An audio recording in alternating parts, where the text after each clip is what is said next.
Assalamualaikum warahmatullahi wabarakatuh. Baiklah, perkenalkan nama saya Noris Praetno. Saya dari kelompok 10 Pendidikan Biologi 1 Universitas Islam Negeri Raden Patah Palembang. Di sini saya akan menyampaikan materi saya yang berjudul tentang inferensi koefisien korelasi persen. Untuk lebih jelasnya, mari kita cek. Jadi untuk lebih jelasnya kita akan bahas satu persatu apa itu koefisien dan apa itu korelasi persen. Nah, untuk pengertian korelasi adalah istilah statistik yang menyatakan derajat hubungan linear atau searah dan bukan timbal balik antara dua variabel atau lebih. Selanjutnya, untuk pengertian korelasi Pearson itu sendiri merupakan salah satu ukuran korelasi yang digunakan untuk mengukur kekuatan dan arah hubungan linear dari dua variabel. Nah, dua variabel dikatakan berkorelasi apabila perubahan salah satu variabel tersebut disertai dengan perubahan variabel lainnya, baik dalam arah yang sama ataupun dengan arah yang sebaliknya. Selanjutnya itu kegunaan. Jadi kegunaan dari produk moment person ini yang pertama itu untuk menyatakan ada atau tidaknya hubungan antara variabel X dan variabel Y. Kemudian yang kedua itu untuk menyatakan besarnya sumbangan variabel satu terhadap yang lainnya yang dinyatakan dalam bentuk persen. Jadi di dalam statistik korelasi persen ini itu terdapat nilai R. Nilai R sama dengan 1 itu menunjukkan hubungan positif sempurna, sedangkan R sama dengan min 1 itu menunjukkan hubungan negatif sempurna. R itu tidak mempunyai satuan atau dimensi. Tanda plus atau minus itu hanya untuk menunjukkan arah. Untuk hubungan interpretasi nilai R itu adalah sebagai berikut.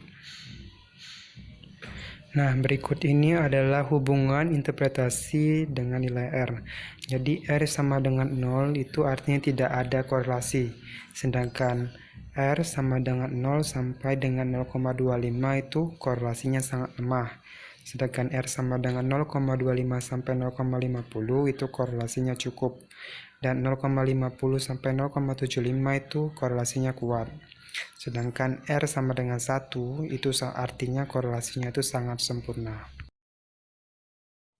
Berikut ini adalah rumus dari koefisien korelasi Pearson. Jadi Pearson R itu sama dengan N sigma X kali Y dikurang sigma X dikali sigma Y per akar dari N sigma X kuadrat dikurang sigma X kuadrat dikali akar dari N sigma Y kuadrat min sigma Y kuadrat. Baiklah, untuk lebih jelasnya kita langsung ke contoh soal dari analisis korelasi Pearson. Jadi untuk soalnya yaitu hitunglah besarnya korelasi antara jumlah debit air dari suatu aliran sungai dan jumlah material tanah yang terangkut sebagai berikut. Untuk lebih jelasnya kita akan menghitung secara manual dengan rumus yang telah saya berikan tadi, yang telah saya sajikan di slide sebelumnya. Baiklah, di sini kita akan melakukan penyelesaian terhadap soal yang telah diberikan tadi mengenai hubungan material yang terangkut dengan jumlah debit air sungai perharinya. Jadi untuk mengetahui korelasi antara dua variabel tersebut, maka kita akan menggunakan rumus yang sudah disediakan tadi, yaitu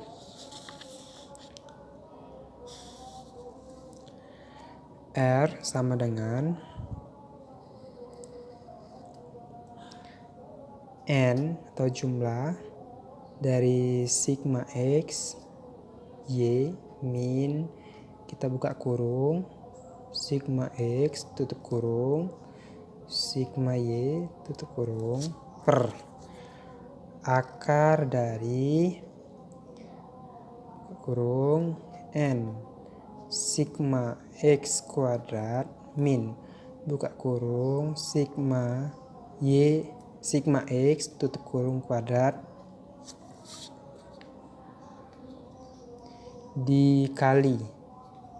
dikalikan akar dari N sigma Y kuadrat min buka kurung sigma Y kuadrat. Nah, untuk menyelesaikan rumus ini agar lebih mudah, kita lewat tabel saja. Nah, untuk yang pertama itu kita harus mencari nilai X dikali Y. Nah, nilai X dikali Y berarti nilai dari debit air sungai itu dikali dengan material yang terangkut. Nah, 50 dikali 3 itu kan sama dengan 150. Kemudian 70 dikali 4 itu kan sama dengan 280. 80 kali 5 sama dengan 400. Kemudian 7 kali 100 itu sama dengan 700. Ini 10 dikali 130 sama dengan 1300. 150 dikali 12 itu sama dengan 13.000. Sama dengan 13.800. Kemudian 170 dikali 14 itu sama dengan 2380. 200 dikali 16 itu sama dengan 3200. Kemudian 250 dikali 20 itu sama dengan 5000. Kemudian 300 dikali 22 itu sama dengan 6600. Dan kita jumlahkan, maka jumlahnya yaitu 21.810. 21.810. Nah, selanjutnya itu kita mencari nilai X kuadrat. X kuadrat berarti nilai dari debit air sungainya itu kita pangkatkan. Jadi kita kuadratkan. Jadi 50 dikali 50 itu sama dengan 2500. Kemudian 70 dikali 70 itu 4900. Kemudian 86 kuadratkan sama dengan 6400. Kemudian 100 kita kuadratkan itu sama dengan 10.000. Selanjutnya itu 130 dikuadratkan itu sama dengan 16.900. 150 kita kuadratkan itu sama dengan 22.500. Selanjutnya itu 170. 170 itu kita kuadratkan sama dengan 28.900. Selanjutnya itu 200 kalau dikuadratkan itu sama dengan 40.000. Kemudian kalau 250 itu dikuadratkan itu sama dengan 62.500. 62.500. Selanjutnya itu 300 kalau dikuadratkan itu sama dengan 90.000. Nah, kemudian kita jumlahkan lagi. Jumlah dari X kuadrat itu sama dengan 284.600. Nah, untuk selanjutnya itu Y kuadrat. Y kuadrat artinya kita mengkuadratkan dari nilai dari material yang terangkut. Nah, untuk 3 kuadrat itu kan sama dengan 9. Kemudian 4 kuadrat sama dengan 16. Kemudian 5 kuadrat itu sama dengan 25. 7 kuadrat itu sama dengan 49. Kemudian 10 kuadrat itu sama dengan 100. 12 kuadrat itu 114 ya. 144 ya, salah. 14 kuadrat itu 196. Kemudian untuk 16 kuadrat itu 256. Kemudian untuk 20 kuadrat itu sama dengan 400. Dan 22 kuadrat itu sama dengan 484.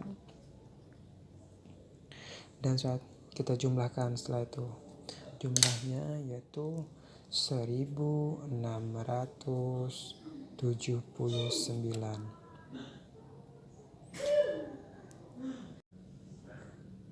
Karena semua nilai yang ada di tabel ini sudah kita dapatkan, kita langsung saja masuk ke penyelesaian rumus tadi.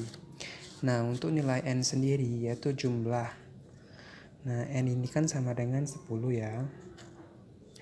Nah, langsung biar lebih mudah kita kasih kurung dikali X kali Y ini berapa? X kali Y ini kan sigma X kali Y itu sama dengan 21.810. Kita tutup kurung minus. Sigma X ini kan kita ketahui sama dengan 1500. Kemudian dikali sigma Y. Sigma Y ini kan sama dengan 113. Tutup kurung. Langsung kita buat garis pernya ya, garis per. Langsung kita kembali ke bawah. Kita tetap buat akarnya. Nah, untuk N ini tetap kita buat 10. Kemudian sigma X kuadrat ini sama dengan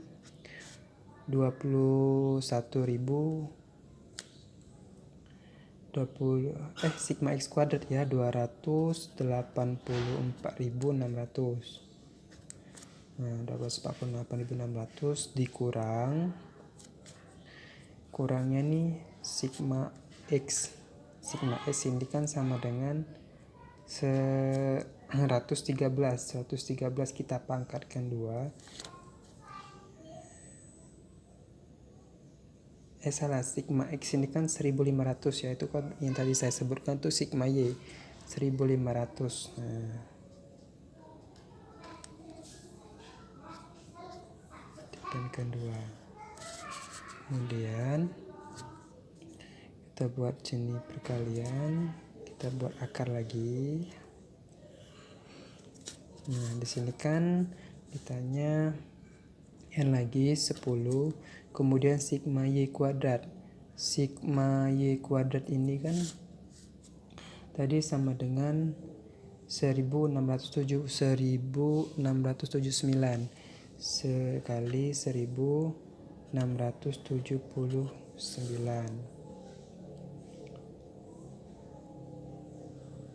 1679 ya, benar ya. Kemudian sigma Y kuadratnya ini 113 kuadrat. Tuh, lanjut kita.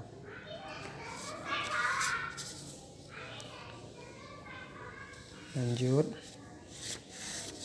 Di sini langsung saja 218.100 dikurang. Jadi 1500 dikali 113 sama dengan 169.500. Kita buat per.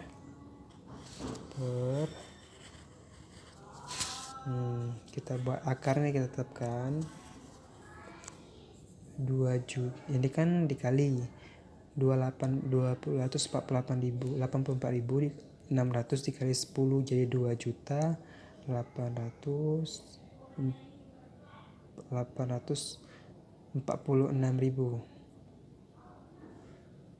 Nah ya, dikurang 1500 kuadrat artinya 2.250.000 ya.